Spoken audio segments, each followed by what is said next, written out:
네, 오늘 하나님 주시는 말씀 보도록 하겠습니다. 오늘 하나님 주시는 말씀은 신명기 34장 7절에서 12절 말씀입니다. 신명기 34장 7절에서 12절 말씀입니다. 이 말씀 제가 읽도록 하겠습니다.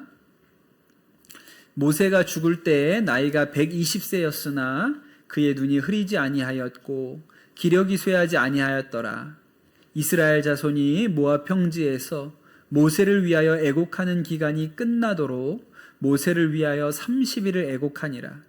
모세가 눈의 아들 여호수아에게 안수하였으므로 그에게 지혜의 영이 충만하니 이스라엘 자손이 여호와께서 모세에게 명령하신 대로 여호수아의 말을 순종하였더라. 그 후에 이스라엘에 모세와 같은 선지자가 일어나지 못하였나니 모세는 여호와께서 대면하여 아시던 자요 여호와께서 그를 애굽 땅에 보내사 바로와 그의 모든 신하와 그의 온 땅의 모든 이적과 기사와 모든 큰 권능과 위엄을 행하게 하심에 온 이스라엘의 목전에서 그것을 행한 자이더라. 아멘. 하나님의 말씀입니다.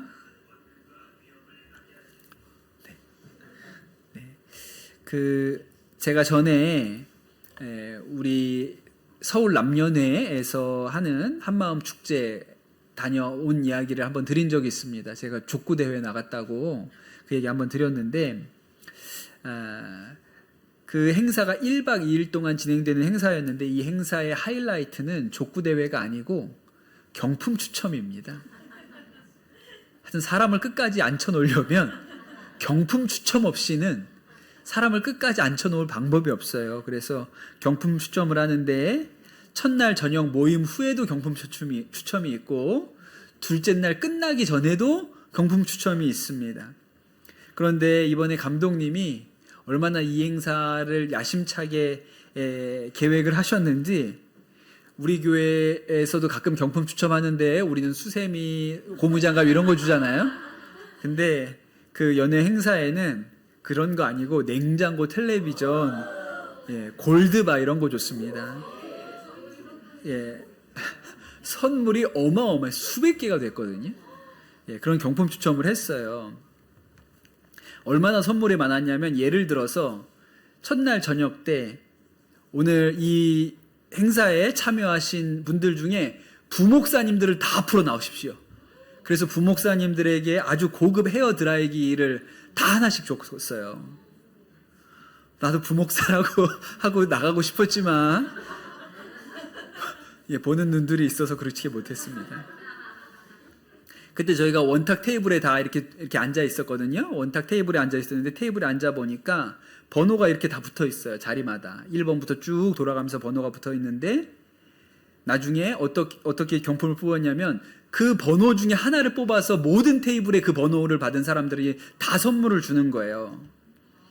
근데 제가 몇 번 자리에 앉아 있었거든요. 근데 화장실 갔다 와서 자리를 바꿔가지고 딴 데 앉았어요. 근데 왜 그 앞에 앉았던 우리 목사님 한 분이 엄 목사 만약에 이전 자리가 뽑히면 엄 목사는 참 재수가 없는 사람이라고. 근데 어떻게 됐을까요? 제 이전 자리가 바꾼 자리 말고 이전에 앉았던 자리가 뽑혀서 다른 목사님이 저 앞에 보면은 광현교회라고 있거든요. 여기서 불과 몇 미터 되지 않습니다. 광현교회 목사님이 제가 원래 앉았던 자리에 앉으셔가지고 그분이 그 아주 좋은 스탠드 선풍기를 받으셨어요. 똑같은 번호 뽑은 분들은 다 선풍기를 받으신 거예요. 저는 아쉽지만 첫날 하나의 경품도 받지 못했습니다. 그러면서 이렇게 생각했어요. 괜찮아. 선풍기, 드라이기 이런 거 필요 없어.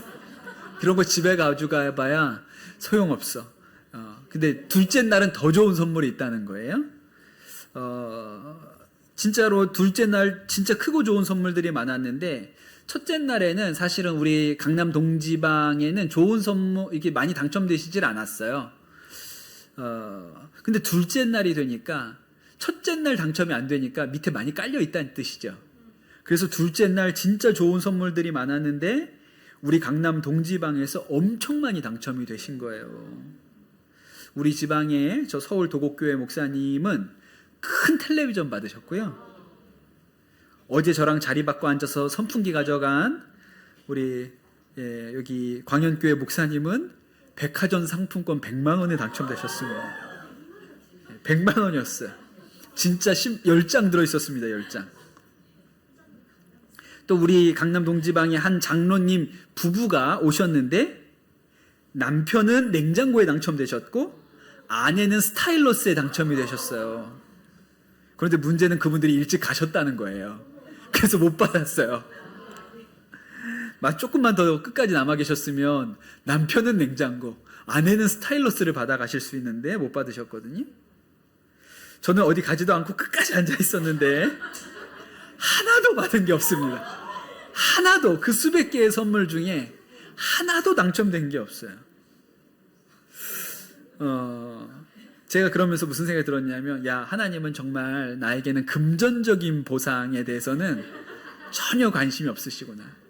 나도 금융치료를 좀 해주시면 더 열심히 목회할 마음이 있는데 전혀 그럴 마음이 없으시구나. 그런 생각이 좀 들었습니다. 참고로 또 얼마 전에 저희 아들들하고 요 앞에 횡단보도 이제 신호 바뀔 때 기다리고 있는데 새가 날아가다 똥을 쌌는데 제 옷에 이렇게 딱 이렇게 정확하게 묻었어요. 그 얼마나 황당합니까? 어떻게 새가 날아가다 똥을 쌌는데 그게 마침 그 자리에서 제가 이렇게 묻을 수가 있어요. 근데 막 당장 닦을 것도 없고 뭣도 없어가지고 얼마나 난처하고 그런지. 근데 제가 너무 기분이 나쁘다가 생각을 바꾸자. 좋은 일이 있을 징조다. 그래가지고 태어나서 처음으로 로또를 5장을 샀어요. 진짜 마음을 바꾸려고. 이게 나쁜 일이 아니고 좋은 일이다. 제가 마음을 바꾸려고 그냥 이제 그냥 속으로만 아니야, 좋은 일이야, 좋은 일 있으려 이러면 마음이 안 바뀔 것 같아서 복권을 5장을 사고 이거는 좋은 일이다. 그래서 복권 5장 샀거든요. 그럼 토요일까지 되게 기쁨으로 기다렸어요. 어떻게 됐을까요? 어떻게 한 자리도 맞추질 못할까요? 야, 진짜 제가 찍은 숫자나 하나도 안 나오더라고요. 나는 하나님이 저에게는 금전적인 보상을 주실 마음이 없구나. 그런 생각이 들었습니다. 여러분, 세상 사람들이 왜 리더가 되려고 할까요? 리더에게 주어지는 보상이 있어요. 그렇죠? 리더가 되면 사실은 힘들죠. 결정해야 될 것도 많고 판단해야 될 것도 많고 책임져야 할 것도 많습니다. 그런데도 불구하고 왜 사람들이 리더가 되려고 하죠? 보상이 있기 때문에 그렇습니다. 제일 대표적인 보상이 돈이에요. 리더가 되면 금전적인 보상이 오죠. 여러분, 왜 사원 안 하고 사장 되려고 해요? 여러분, 사원이 사장보다 돈을 잘 벌면 다 사원 되려고 합니다. 왜 사장 되려고 해요? 금전적인 보상이, 사장이 더 크니까 그런 것이죠. 그러니까 세상에서 리더가 된다는 것은 금전적인 보상과 상관이 있어요. 사실은 교회도 그런 면이 있지요. 부목사 하다가 왜 그렇게 담임 목사 되고 싶어 합니까? 제가 해보니까 담임 목사가 훨씬 힘들어요. 부목사 하는 것보다 담임 목사가 진짜 힘들거든요. 근데 왜 그렇게 다들 담임 목사님이 되고 싶어 할까요? 전부는 아니지만 금전적인 보상이 있어요. 그러나 여러분, 세상과는 좀 다른 양태가 목회 안에는 있죠. 담임 목사가 된다고 다 금전적인 보상이 주어지는 것은 아닙니다. 목회가 처음부터 잘 먹고 잘 살아보려고 시작한 건 아니죠. 부자 되려고 목회하는 것 아니니까요. 춥고 배고파도 그게 사명이니까 한 것이 목회입니다. 그래서 사실은 어떤 목회자가 금전적인 보상을 따라 움직인다 그러면 사실 그분은 좋은 목회 하기는 어렵죠. 좋은 평가 받기도 어렵습니다.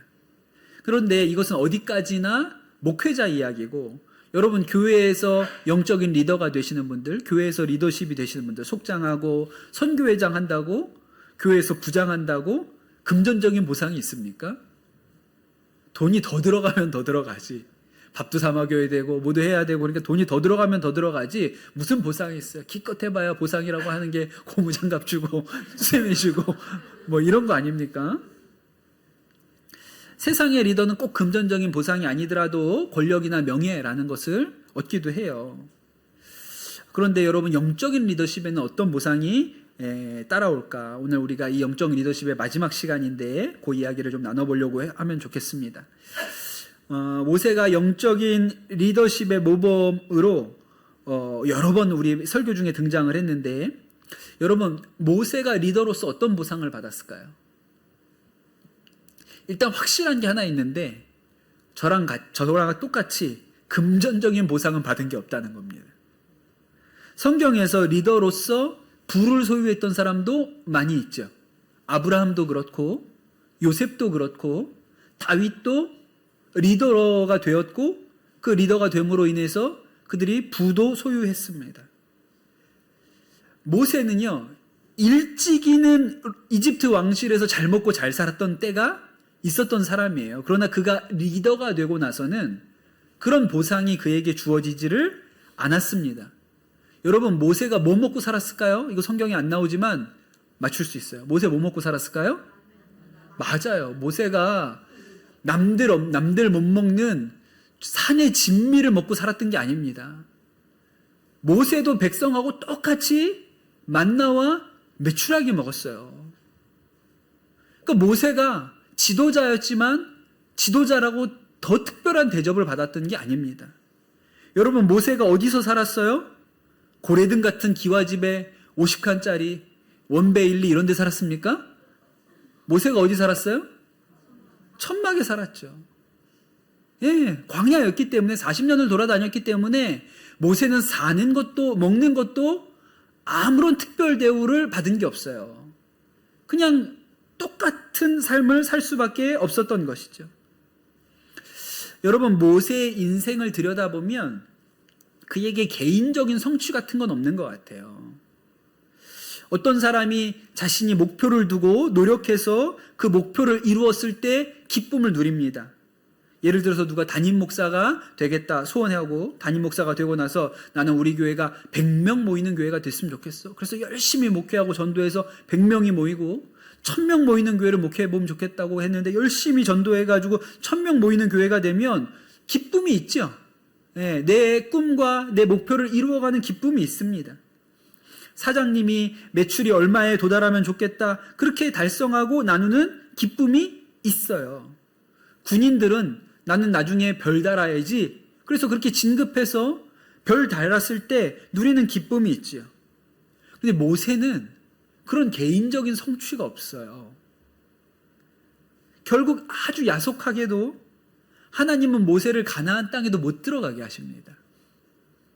모세가 그 가데스 바네아에서 12정탐꾼 올려보냈을 때 그 사람들이 돌아와서 무슨 보고를 했어요? 포도가 어마어마하게 크다는 거예요.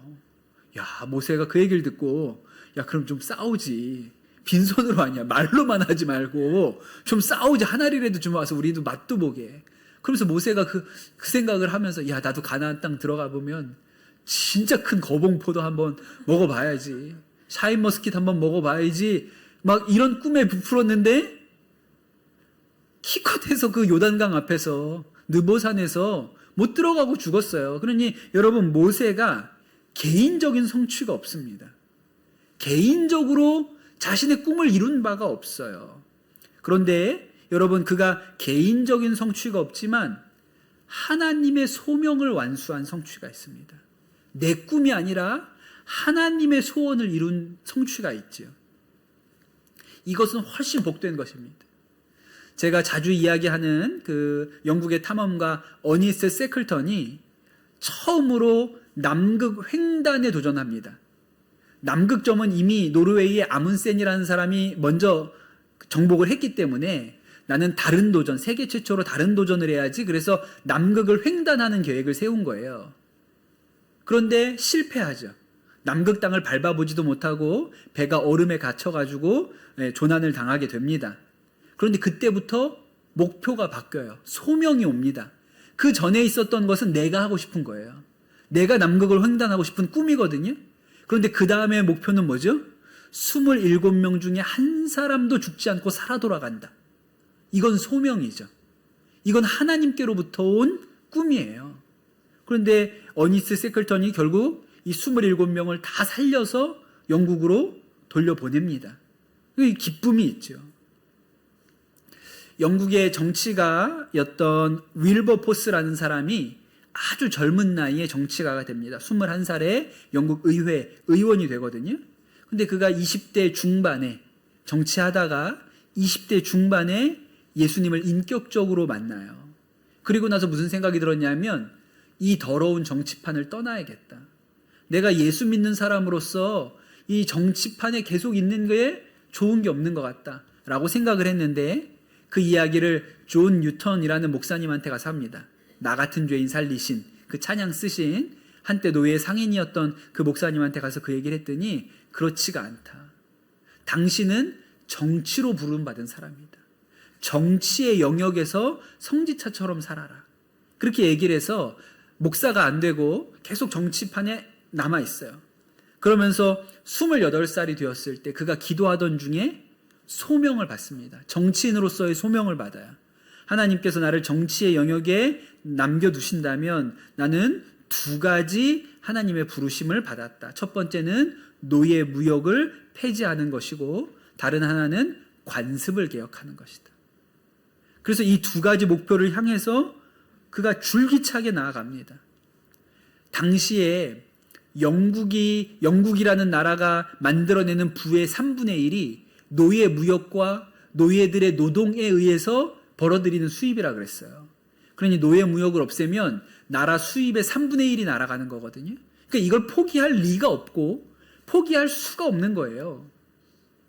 그런데 이 윌버포스가 20년을 노력하죠. 의회에서 계속 법안 상정하고 의원들을 설득해가지고 20년 만에 노예 무역을 폐지시킵니다. 그리고 나서 23년을 더 살아서 그가 72세에 죽는데 74세에 죽는데 74세에 죽기 사흘 전에 노예 무역이 폐지된 것뿐만 아니라 노예 제도 자체를 없앤다. 영국은 더 이상 노예를 둘 수 없다. 라는 법안이 통과되었다는 소식을 듣고 죽습니다.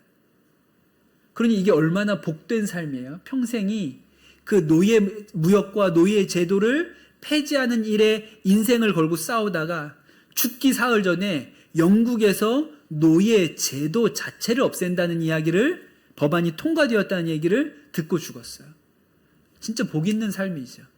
그러니까 여러분 하나님께서 리더에게 주시는 보상 중에 하나님의 소명을 이루는 개인의 꿈을 이루는 것도 기쁨이 있지만 하나님의 소명을 이루게 하시는 기쁨을 보상을 주세요. 그리고 모세가 하나님께 받은 보상이 또 있습니다. 오늘 말씀해 보면 모세에 대한 성경의 평가가 나오는데 10절에 그 후에 이스라엘의 모세와 같은 선지자가 일어나지 못하였나니 모세는 여호와께서 대면하여 아시던 자요 그랬습니다. 여러분 이전에도 없었고 이후로도 없이 모세처럼 하나님을 대면해서 본 선지자가 없습니다. 미리암과 아론이 모세를 비난할 때도 하나님이 모세의 편을 들어주셨어요. 모세가 충성된 종이고 이 땅에 모세처럼 온유한 사람이 없다고 하나님이 칭찬해 주셨거든요. 그리고 이제 모세가 그의 인생을 다 마치고 소명을 완수하고 아직 그의 기력이 남아있고 눈이 흐리지 않았지만 하나님께서 모세한테 이제 나한테로 와라. 그래서 모세를 데리고 가셨거든요. 그러니까 하나님이 모세한테 뭐라 그러셨을까요? 야, 고생 많았다 모세야. 네가 정말 이 땅에서 내 말대로 이 백성들 이끌고 여기까지 오느냐고 너무너무 수고 많았다. 그렇게 칭찬해 주시지 않았겠습니까? 근데 여러분 이게 우리에게는 사실은 보상이에요. 여러분 우리가 이 땅에서 돈 더 얻는 것, 재물의 보상, 명예의 보상, 또 뭐 권위의 보상 이런 것들이 사실은 우리의 목표가 아니고 우리의 진짜 목표는 모세처럼 마지막에 하나님 앞에 갔을 때 진짜 수고 많았다 모세야. 야 얼마나 고생 많았니. 야 내가 다 봤다. 그냥 뭐 그 이스라엘 백성들이 너한테 막 욕하고 뭐 그만 돌아가자 그러고 네가 그거 다 그냥 참고 견딘 거를 내가 다 봤다. 고생 많았다. 그러고 하나님 품에 안기는 게 사실은 우리가 내다보는 보상이지요. 여러분, 모세는 아까 얘기한 것처럼 세상에서 사실은 누린 게 별로 없어요. 좋은 거 먹지도 못했고 좋은 데서 살아보지도 못했습니다. 욕은 어마어마하게 먹었어요. 네. 그런데 여러분, 그러니 이 모세가 하나님의 품에서 받을 칭찬이 얼마나 더 크겠습니까? 예수님께서 나사로와 부자, 거지 나사로와 부자 이야기를 하셨는데 부자한테 이렇게 얘기를 하시죠. 너는 살아있을 때 좋은 건 많이 받았고 나사로는 고난을 받았으니 이제 나사로는 여기에서 위로를 받고 너는 괴로움을 받을 것이다 그랬거든요. 근데 여러분, 모세는 그냥 그냥 거지였던 나사로도 이런 위로를 받았다면 여러분, 모세는 얼마나 더 큰 위로와 칭찬을 하나님께 받았겠습니까? 우리가 하나님 앞에 받게 되는 진짜 보상은 여기에 있는 것이죠. 사도 바울이 나는 선한 싸움을 싸우고 나의 달려갈 길을 마치고 믿음을 지켰으니 이제 후로는 나를 위하여 면류관이 준비되어 있다. 하나님께서 나에게 주실 면류관이 있다. 그렇게 얘기를 합니다. 여러분, 우리도 이 땅에서 주의 일 감당하고 리더로 책임을 맡잖아요. 그럼 면류관이 있습니다. 하나님 앞에 가서 받을 칭찬이 있어요. 그걸 우리가 믿어야 합니다. 헨리 모리슨이라는 아프리카 선교사님이 계셨는데 이분이 아프리카 사역을 마치고 배를 타고 고국인 미국으로 돌아왔습니다. 그런데 그 배에 누가 같이 타고 있었냐면 시어도어 루즈벨트라는 대통령이 같이 타고 있었어요. 이 대통령은 휴가를 맞아서 아프리카에 가서 코끼리 사냥을 하고 돌아오는 길에 그 배를 같이 타고 돌아온 거예요. 대통령이 뉴욕 항구에 딱 도착을 하니까 군악대가 나와 있고 연주를 하고 수많은 군중들이 와가지고 대통령 잘 오셨습니다 환호하고 딱 대통령 내리는 길에는 레드카펫이 깔려 있었습니다. 근데 이 평생 아프리카에서 복음 전하던 이 선교사님이 병든 몸으로 미국에 돌아왔는데 마중 나온 사람도 아무도 없고 반겨준 사람도 아무도 없는 거예요. 이 선교사님이 대통령이 저렇게 환대받는 것을 보면서 하나님 앞에, 하나님, 평생을 주님을 위해서 우리가 아프리카에서 헌신했는데 한 명도 알아주는 사람이 없습니다. 한낱 사냥을 즐기고 온 저 대통령은 저렇게 환영을 받는데 주의 일을 감당한 우리에게는 아무것도 돌아오는 게 없네요. 참 허탈합니다. 그랬더니 그 선교사님 마음에 하나님이 딱 이렇게 음성을 주셨다는 거예요. 얘야, 낙심하지 말아라. 넌 아직 진짜 집에 온 게 아니지 않니? 집에 오면 너는 더 큰 환영이 기다리고 있단다. 그렇게 알려주셨다는 것입니다. 우리 교회 리더들 중에 여러분 속장이신데 여러분 속회가 좀 잘 안 되는 것 같아요. 어려운 것 같아요. 센 사람이 많아요. 그럼 받을 상이 크다고 생각하셔야 돼요. 여러분, 우리 선교회가 진짜 모이기가 어려워. 단톡방에다 뭐 올리잖아요. 대답 한 명도 안 해. 그냥 하트라도 좀 하나 찍어주든지 체크라도 하나 좀 눌러주면 좋겠는데 아무도 답이 없어요. 그럼 여러분, 하나님께 받을 상이 크다. 그렇게 생각하셔야 돼요. 교회학교 교사로 섬기는데 나는 중2 여자반만 몇 년째 하고 있다.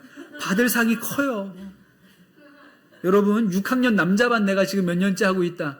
받을 상이 큽니다. 커요.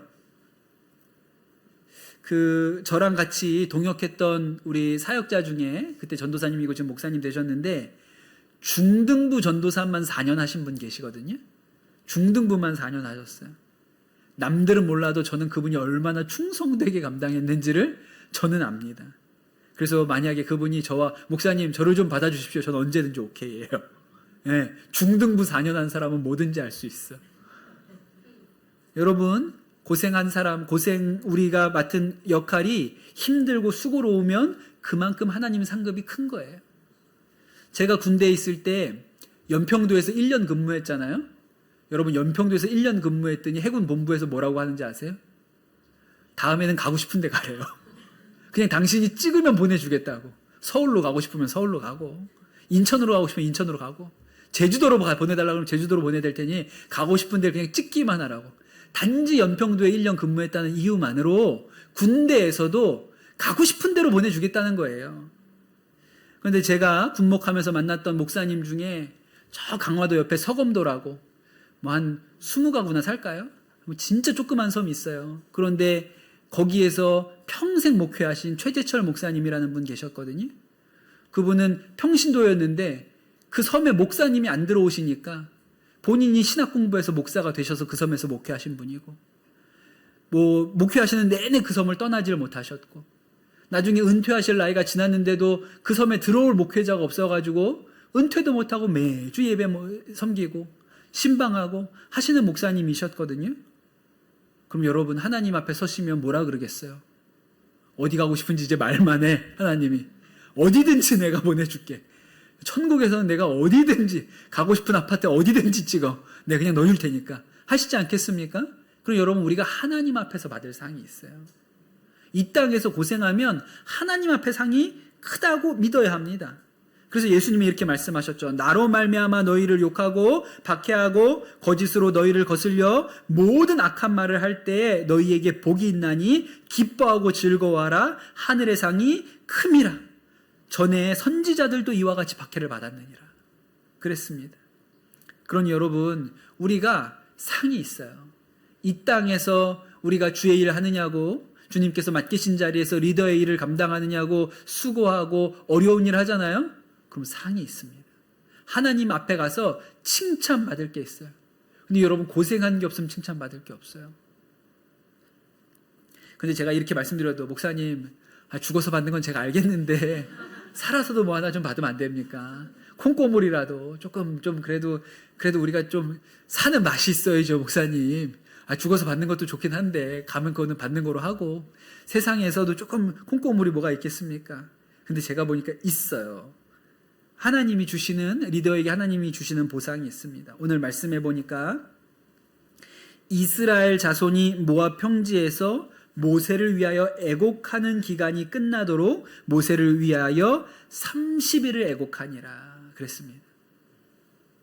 그러니까 여러분, 모세가 죽었더니 모세를 위하여 울어줄 수많은 이스라엘 백성이 있었다는 거예요.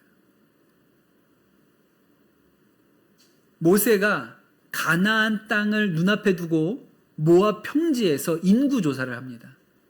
성경을 읽어보면 민수기가 인구조사하는 성경이잖아요. 민수가 저기 사는 송민수기 누나 얘기가 이름이 아니고 민수기, 백성민의 숫자 수예요. 그래서 백성을 세는 이야기가 민수기인데 2번 셉니다. 시내산에서 1번 세고, 그 다음에 가나안 땅 눈앞에 두고 모압에서 1번 세거든요. 그런데 여러분, 모압에서 모세가 죽기 전에 인구를 세봤더니 60만이었어요. 근데 시내산에서 셌을 때 몇 명이었어요? 그때도 60만이었어요. 거의 비슷합니다. 그러니 사실 중간에 하나님 앞에 원망해가지고 출애굽했던 1세대가 다 광야에서 엎드려져 죽기는 했어도 그 20살 이하, 그리고 광야에서 태어난 사람들까지 해보니까 그대로인 거예요, 숫자는. 그 60만을 데리고, 남자만 60만이니까 애들, 여자까지 앞에 한 200만을 데리고 그 광야를 40년을 걸어서 모세가 왔습니다. 여러분, 모세의 최고의 보상이 뭘까요? 그 200만의 백성이에요. 모세가 그 200만의 백성을 이 40년 동안 데리고 이 가나안 땅의 초입까지 이제 왔습니다. 모세가 볼 때 이 땅에서 가장 흐뭇하고 기쁘고 감사할 일이 뭘까요? 그 백성이에요. 그렇게 악다구니를 쓰고 원망하고 말을 안 듣고 한데 그래도 끌고 왔어요. 여기까지 데리고 왔어요. 모세가 누리는 기쁨은 그 백성들, 그 200만의 가족들이 거기 이렇게 다 앉아 있는 걸 보잖아요. 아유, 다 했다. 내가 여기까지 내가 저 사람들 다 데리고 왔다. 그게 그에게는 보상이고 기쁨입니다. 이게 리더가 누리는 기쁨이에요.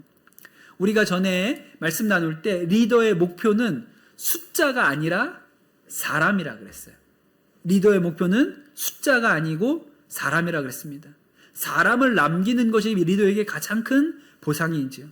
리더가 장사하는 리더가 매출을 얼마나 늘렸는지도 중요하지만 정작 진짜 중요한 거는 얼마나 많은 사람들에게 급여를 줘서 그 가족들이 먹고 살았느냐 아닙니까? 그거 진짜 복된 거죠. 매출은 숫자지만 사람은 보상인 거예요. 그 쉰들러 리스트라는 아주 유명한 영화가 있죠. 벌써 너무 오래된 영화긴 하는데 이 오스카 쉰들러라는 젊은 부자가 있었습니다. 그냥 돈밖에 모르는 부자였고 나치 당원이라서 이 독일이 세상을 지배하던 시절에는 잘 나가던 사람이에요. 그가 어느 날 독일 수용소, 유대인 수용소에 갔다가 충격을 받습니다. 유대인들이 얼마나 그 속안에서 진짜 갖은 어려움을 참상을 겪고 있는지를 보고 충격을 받아요. 그리고 마음에 저 사람들을 빼내야겠다 그렇게 생각을 하죠. 선한 마음이 들었습니다. 그래서 이 나치 그 사람들을 매수를 합니다. 돈을 줘서 매수를 해서 내가 우리 공장에다가 노동자가 필요하니 저 유대인들을 보내주시오. 그래서 한 사람에 얼마씩 돈을 내고 뇌물을 주고 이 유대인들을 빼오지 않습니까? 그래서 수많은 유대인들을 그가 살려내죠. 나중에 보면 1100명을 살렸다 그랬어요. 돈을 주고 빼온 유대인의 숫자가 1100명인데 그 영화 마지막 말미에 보면 이런 장면이 있죠. 이 오스카 쉰들러가 자신이 구출한 1100명의 유대인들에게 둘러싸입니다. 그 공장에서. 이 한 사람 때문에 1100명이 산 거예요. 근데 오스카 쉰들러가 그 옆에 서 있는 자기의 차를 보면서 이 차만 팔았으면 10명을 더 살렸을 텐데 자기 옷에 붙어있는 나치 금 배지를 보면서 이 배지만 내다 팔았으면 한 사람은 더 살렸을 텐데 그렇게 이야기하는 장면이 있죠. 그리고 영화 마지막에 보면 이 오스카 쉰들러가 살린 1100명의 사람이 쭉 이렇게 서서 언덕을 걸어옵니다. 그게 보상이죠. 내가 살린 사람 1100명의 생명을 그가 구해서 그 사람들이 살아서 걸어 나오는 게 사실 리더에겐 가장 큰 보상이고 나중에 영화 마지막에 가면 그 사람들이 나이가 들어서 자식들과 함께 오스카 쉰들러의 묘지를 찾아옵니다. 그들이 다 살아서 다시 결혼을 하고 자녀를 낳고 손자를 낳아서 손자의 손까지 잡고 이 오스카 쉰들러의 무덤을 찾아오는 거예요. 야, 어마어마한 거죠. 이게 보상입니다. 여러분, 모세가 200만에 이르는 이 백성을 다 데리고 광야를 40년을 지나서 가나안 땅의 입구까지 왔어요. 모세에게 가장 큰 보상은 이 200만의 복성을 보는 것입니다. 그것만큼 충분한 보상이 없는 것이죠. 여러분, 우리가 오늘 기억해야 되는 것이 여러분, 우리 가족이 나의 보상입니다. 네, 우리 식구가 나의 보상이에요. 우리 아들, 딸, 남편, 아내, 어머니, 형제가 나의 보상이에요.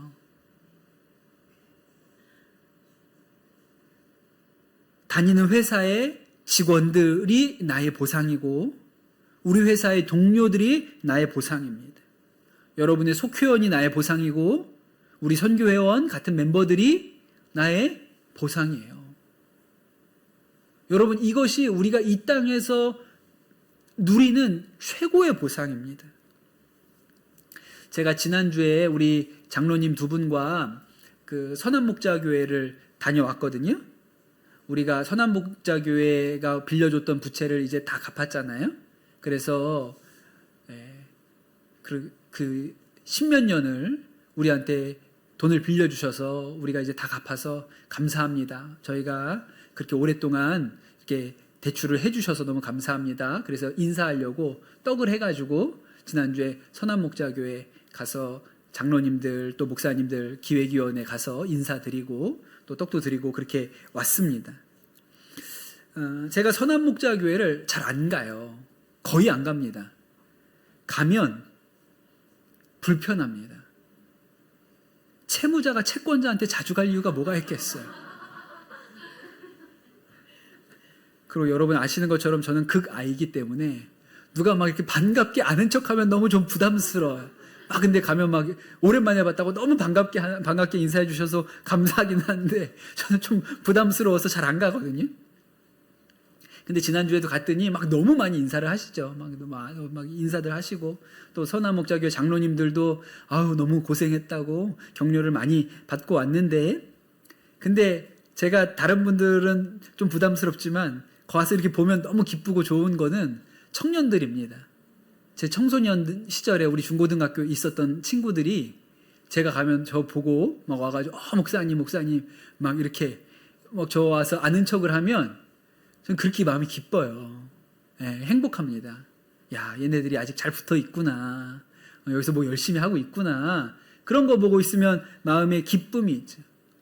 제가 지난 연회 때, 서울 남연회 때 그 연회 갔다가 우리 중고등부 출신의 전도사님들 3분, 예, 지금 서울 남연회 광림교회 2명, 또 저기 또 서울 유신교회 또 1명 이렇게 사역하고 있는 우리 전도사님들 보고 너무너무 마음이 이렇게 뭉클한 거예요. 사실 마음이 좀 뭉클해요, 사실은. 제가 지난주에 갔을 때도 그 전도사님 어머니를 만났는데 제가 밥 사준 걸 알고 계시더라고요.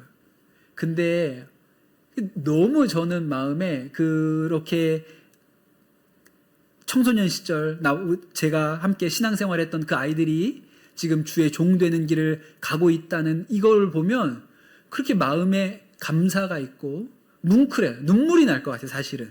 제가 울지는 않았는데 눈물이 날 것 같아요. 아, 이게 참 복된 일이구나. 그러니까 이 아이들이 저에게는 보상이죠. 그 친구들이 저에게는 보상입니다. 제가 지금도 우리가 다음 세대 사역 열심히 하는 교회잖아요. 제가 여름이면 겨울이면 해마다 수련회, 성경학교 뭐 계속 쫓아다녔습니다. 담임 목사님이 안 갈 줄 알았더니 아직도 하고 있어요. 올해도 또 가야 되잖아요. 유치부도 하고 어린이부도 하고 청소년하고 또 청년들도 단기 선교도 가게 될 텐데, 근데 사실 가만히 생각해 보면 그 맛에 목회한 거예요. 그 청소년들 데리고 수련회 갔을 때 마지막 날 밤에 아이들이 은혜 받고 뜨겁게 찬양하고 신나서 찬양하는 모습 보는 재미에 목회한 거예요. 그게 저에게 기쁨이었고 그 보는 맛에, 그래서 목회한 거거든요. 그러니 여러분, 수련회 가서 찍는 단체 사진이 저에게는 보상이죠. 그 오늘 찾아봤다니까요. 오늘 찾아봤는데 그게 보상이 맞아요. 그게 저에게 보상이에요. 여러분, 올해 또 여름이 다가옵니다. 우리 유치부부터 우리 청년들까지 또 우리가 또 여름에 은혜 받는 자리를 나가잖아요. 근데 여러분, 그 우리 다음 세대가 우리에게 보상입니다. 모세에게 보상이 그 출애굽한 2세대가 200만 명이 되었어. 이제 여호수아를 지도자로 모시고 우리가 모세에게 순종하였던 것처럼 여호수아에게도 순종하겠습니다 라고 그들이 이야기하거든요. 이 백성을 보는 것이 모세에게 있어서 최고의 보상입니다. 여러분, 우리의 보상은 돈도 아니고 명예도 아니고 권력도 아니에요. 우리의 보상이 사람입니다. 이 땅에서 하나님이 우리에게 주시는 보상은 사람이고, 하나님의 나라에 가서는 하나님이 주시는 위로와 칭찬과 면류관이 있는 거예요. 여러분, 이 보상이 있기 때문에 어렵고 힘들어도 리더의 자리에 서 있는 것입니다. 여러분, 내년에 속장하라 그러면 아멘 하고 하시고, 내년에 선교회장 하라 그러면 아멘 하고 하십시오. 예, 그래야 나중에 하나님 앞에 가서 칭찬받을 일이 있고, 또 이 땅에서 우리 선교회원들이 잘 되는 일을 통해서, 우리 속회원들이 믿음 가운데 견고히 서는 일을 통해서 여러분이 보상을 누리세요. 기쁨을 누리세요. 그것이 하나님께서 이 땅에서 리더들에게 주시는 보상입니다. 그런 은혜가 우리 모든 교우들에게 있게 되시기를 예수 그리스도의 이름으로 축복합니다. 우리 같이 찬양하고 기도하도록 하겠습니다.